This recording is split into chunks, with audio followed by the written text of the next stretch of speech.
आउज़ुबिल्लाहिमिनश्शैतानिर्रजीम बिस्मिल्लाहिर्रहमानिर्रहीम।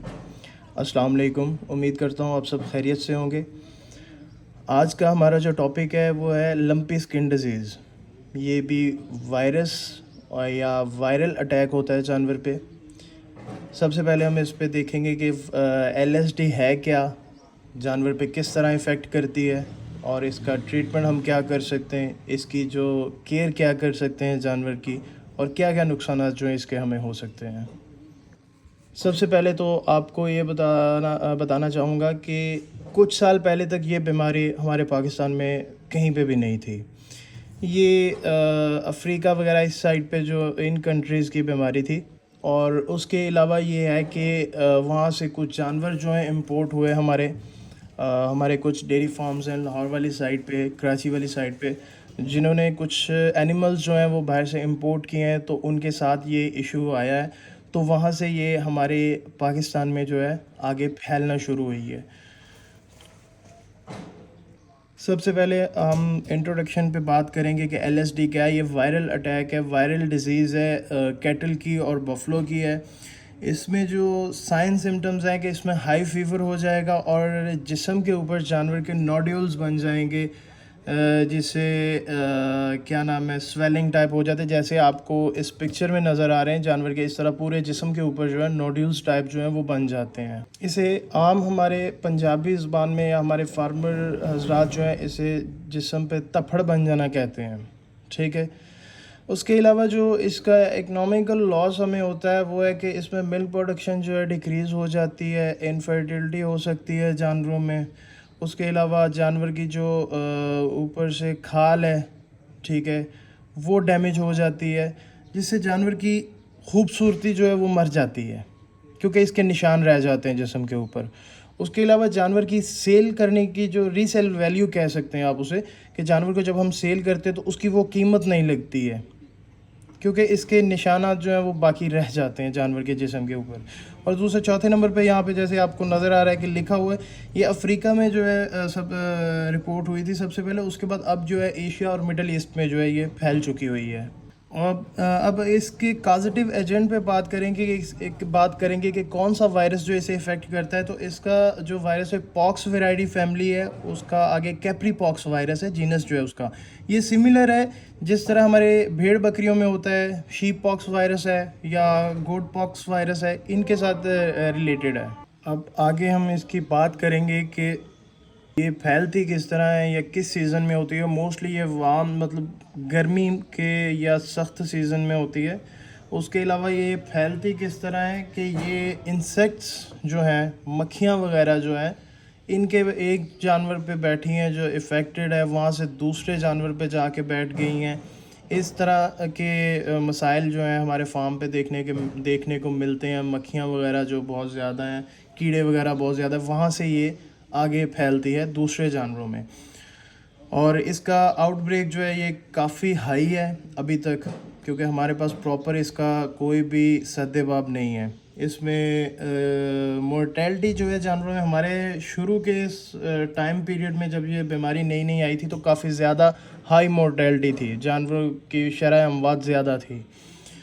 इसमें अब हम बात करते हैं कि ये काफ़ी रिस्की है और जानवरों की शरह अमवात ज़्यादा है। क्या वजह है कि हमारे पास प्रॉपर कोई वैक्सीन नहीं है। हमारे पास पाकिस्तान में मुश्किल से कोई हार्डली 3 से 4 कंपनीज़ हैं जिन्होंने वैक्सीनेशन जो है मंगवाई है, और वो वैक्सीनेशन आते जब मार्केट में जो है सेल होती है उनके पास शॉर्ट हो जाती है। तो उसके बाद हमारे कुछ लोकल हजरात इस तरह के बैठे हुए हैं जो उन्हीं वायल्स के अंदर मुख्तलिफ़ किस्म के इंजेक्शन भर के उसे वैक्सीन का नाम दे के हमारे फार्मर हजरात को सेल करते हैं या लगा देते हैं जानवरों को, जिसमें आ जाता है अपना इंजेक्शन, कोई मल्टीविटामिन डाल देता है, कोई उसके अंदर एवल डालता है, मोस्टली एवल उसके अंदर डाल के उसको जानवरों को इंजेक्ट किए जा रहे हैं।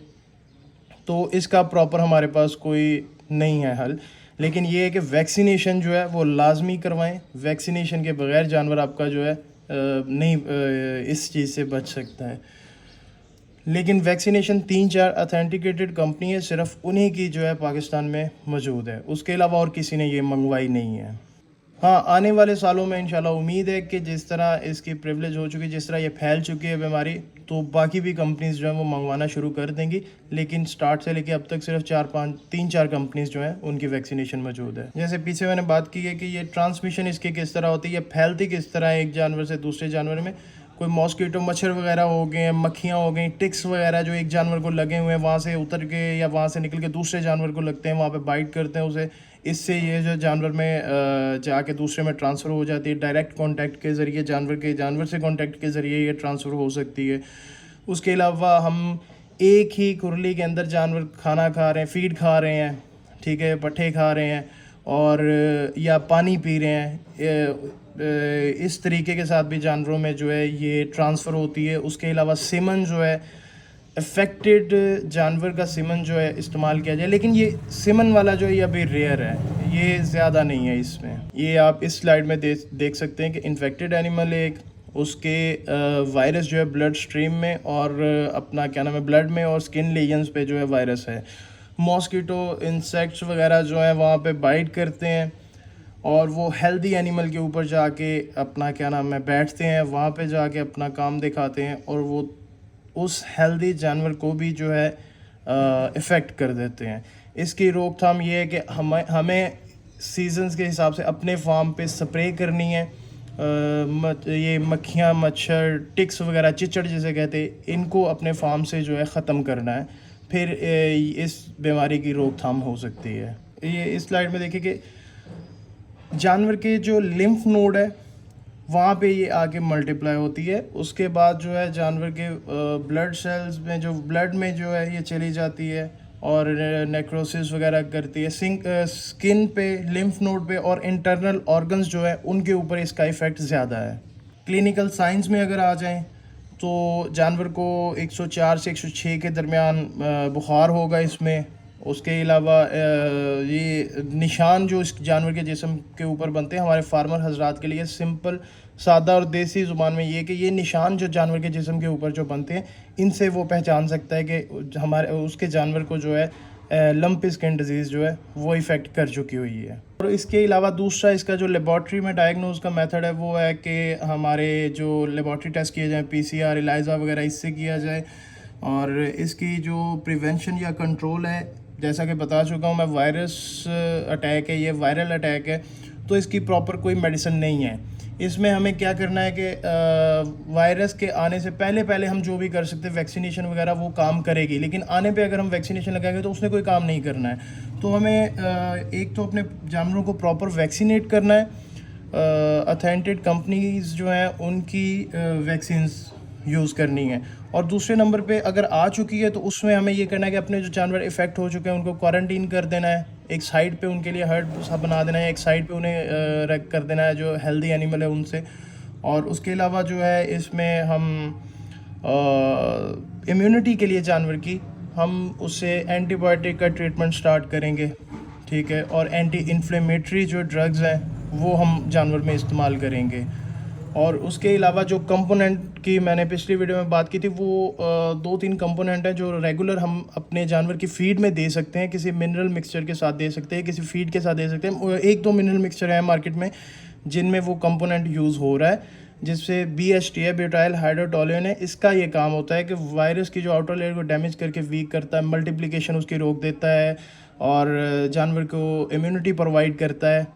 तो इस तरह के कंपोनेंट जो है हमें मार्केट से ढूंढ के उन्हें अपने जानवरों में रेगुलर बेस पे यूज़ करना है। जैसे आप जानवर की फीड इस्तेमाल कर रहे हैं उसी तरह इसको इस्तेमाल करना है। बाकी ये जो बीमारी है ये हैवी इकनॉमिक लॉस है, मिल्क प्रोडक्शन डिक्रीज़ होगी, फार्मर जो है उसका नुकसान है इसमें। लेकिन ये है कि इसकी अगर बचाव किया जा सके, फार्मर जो इस पे वर्क करे तो वो इंशाल्लाह उम्मीद है कि अपना बचाव कर सकता है इस चीज़ से। उम्मीद करता हूँ कि आप सबको ये वीडियो पसंद आएगी और आपके लिए फ़ायदा होगा इसमें। इसके साथ ही मुझे इजाज़त दीजिएगा। अस्सलाम वालेकुम।